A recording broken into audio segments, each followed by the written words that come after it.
What is happening? Something is going on. Can you feel the wave?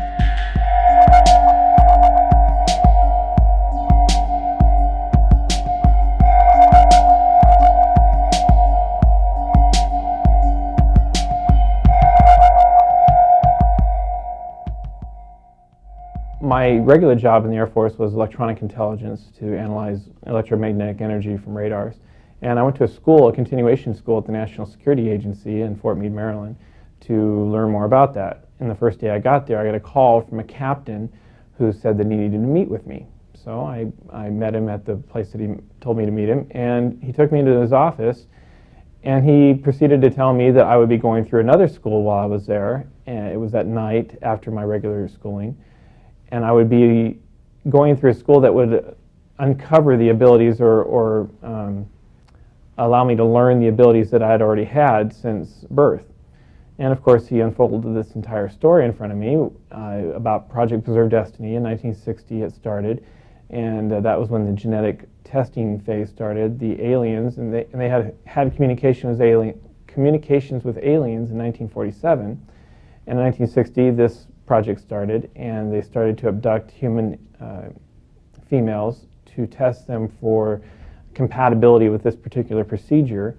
And in 1963, they had already chosen their targets, and they started to abduct the ones that were selected for this particular procedure, but the ones who were already pregnant at the time, in 1963. They abducted them. They genetically managed the fetus at the time. And I was one of those. I was the outcome of one of those. And I was born in 1964. The genetic management phase of this program ended in 1968. And here I was in the military, and I just happened to go through the scenario by which I could come into this program. Obviously, there are a lot of other people who are genetically managed that never got into the military and never got into the position of being called to service, so to speak. I was one of those. And he told me that I would be going through this school to be able to uncover the ability that I had. And he said that everybody had the ability. It's just that my genes were managed, so to speak, to be able to bring the ability forward and to be able to do it on a heightened basis. So I started the class. I started my school there at NSA, and during the day, I would go through my regular classes, and at night, I would be taken with a van that had blacked out windows to my school. We would go into a concrete room, drive into a concrete room where I'd get out of the van. I'd go to a door, go into an elevator, go down about 25 feet or so, and there was a classroom down there with 2 workstations. I was at one of the workstations. Another person was at another one of the workstations. And we sat there for probably about 2.5 months, about 4 hours a day, during the weekdays, learning how to do this. And it was an extremely, it's very difficult to explain exactly how they uncovered these abilities, but I would wear headphones, and they would play a tone in the headphones, and I would have there were 10 boxes in the screen in front of me, LED boxes, and they had wavy lines in them, like a sine wave, like an oscilloscope sine wave. And I would have to manipulate these sine waves with my mind. And the tones were just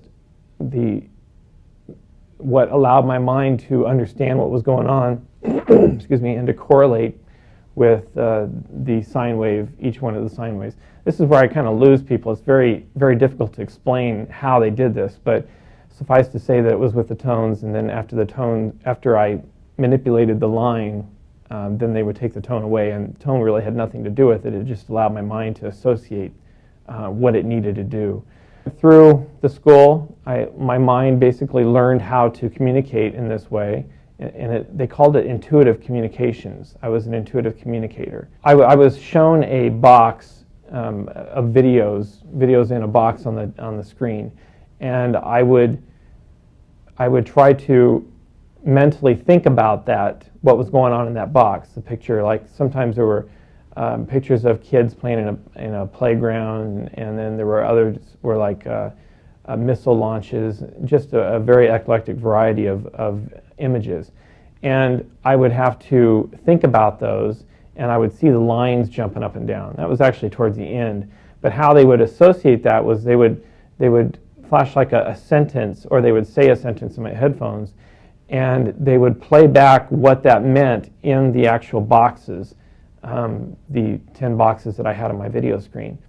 And it's important to note that I was subconsciously learning this, really. Consciously, I really didn't know what was going on. I mean, I could kind of grasp what was going on, but it was very, very difficult, especially towards the later part of the school, to understand consciously what was going on. But my mind knew what was going on, and it was like a sponge, and you pour water on a sponge, and it absorbs it, and it automatically knows how to absorb it.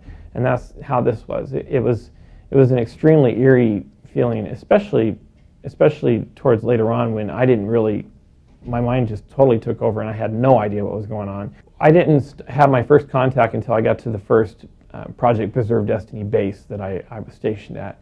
My first contact happened, I was in my work center, which was essentially a communications van. There were 2 people that worked in it, and I was one of the 2 people, and I just started to receive a communication. Now, up to this point, I really didn't know what to expect in receiving a communication, because I hadn't received any communications up to this point. I just was at the school learning this ability, but I hadn't received any communications. Well, I received it, and I knew exactly, immediately, what it was, but it took me by so much surprise, because I didn't really know when it was going to happen at first, and I had been there a couple months in my first base until it actually happened.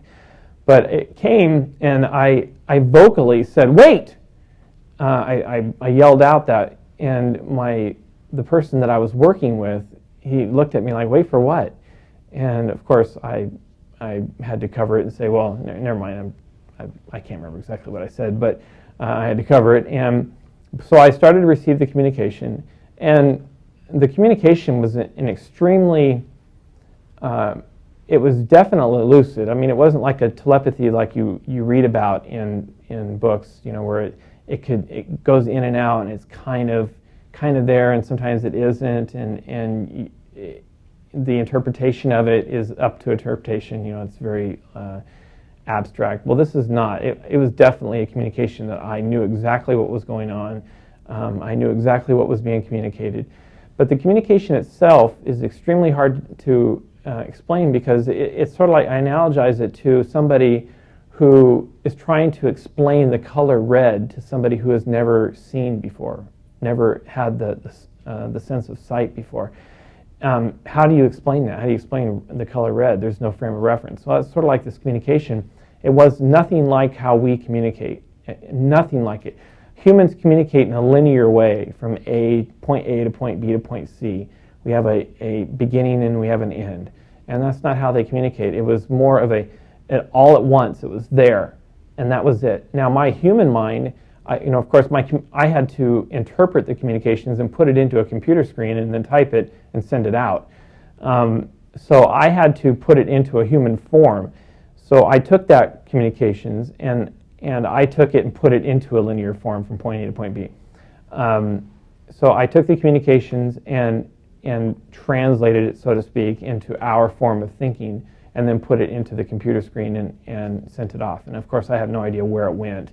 I'm assuming it went to NSA, National Security Agency. But that was essentially my first communication, and all my communications lasted about 30 to 45 seconds, something like that. And it only lasted that long only because that's how long it took me to take out the information and put it into a human form. And then during the first assignment, my contact, I had one alien contact during that whole assignment. I nicknamed him Spock because of there was a logical structure to the communication, so I named him Spock. I wouldn't have done that probably in retrospect now if I'd known that I was going to come forward, because it sounds so silly. But anyway, that was who I referred to as my first alien contact. During the first base, my first assignment, Spock pretty much sent numbers, strings of numbers, and they really had no correlation to anything.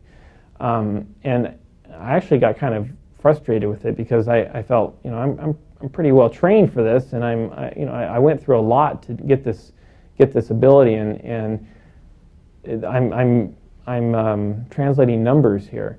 But later on, at my second base, I did start to receive more of communications that I could say were interpreted to be imagery-based, more of imagery-type stuff. But most of the communications I had dealt with the black project that I worked with in relation to the gray project that I work with. The gray project meaning alien-related, and black project was just a top-secret government project. So it really had to do with that a lot, like missile launches. There was a Chinese satellite launch that went up that failed, and I got an imagery of where the actual location on the missile where it failed.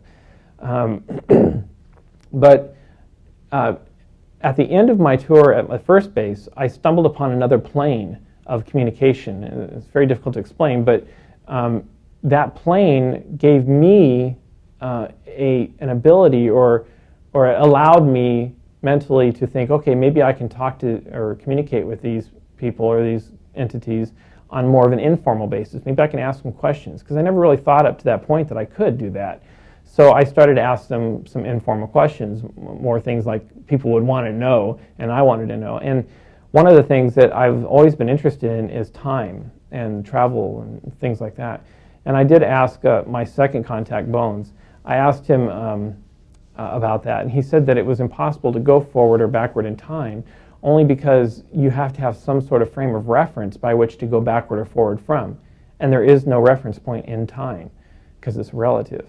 So he said that's kind of an impossibility in the way that you ask it. But he did say that you can manipulate time and that you can go around time, which I really didn't understand exactly what he was talking about, but that's what my interpretation of what he said was. He said you can go around time. And he said that they use time and electromagnetic energy and gravity for their propulsion system, how they travel. I do get the impression that they're not bound by the constraints of time that we are. We're more bound by time than they are. I think that we have the capability to not be bound by time, but I don't think our technology is to that point. Also, I learned some things about religion. I come from a fundamental Christian background, so of course I had some questions about that. This whole thing put those into question, those beliefs into question. So I asked him if they had a soul, and he said that they do have a soul and that we are from the same oneness. We were created from the same oneness, and that there are two creations. One is a non-intelligent and one is an intelligent creation. And we and them both, we were of the same intelligent creation. Non-intelligent being plants and animals and things without a soul. So I thought that was quite fascinating. Now, he didn't go straight out and say that Jesus Christ is the Son of God, but I think that really went a long way towards helping me come to terms with the religious aspect of this whole thing. During my initial briefing with Project Preserve Destiny, my commander told me that the reason for this entire project was to have a network of people, of humans, that would have the ability to communicate on a worldwide basis, to create a network of communications, because there's going to be an event in the future that is going to knock out all electromagnetic communications. And they would have to have some sort of command and control network in place to continue to carry on control of the world, so to speak, essential communications. You have to understand the control that the government has over this. It's very, very insidious, because they co-locate gray projects with black projects. And if you come forward with gray information, by virtue of coming forward, you are probably going to talk about the black information too. And black information has to do with legitimately classified military operations, technology and things like that, having nothing to do with gray or alien projects, but they are classified for a reason. So they intermingle these things so that if you come forward with gray information, you're going to come forward with black information, and they'll get you for releasing the black information, and thereby shutting you up and not admitting to anything with the gray information.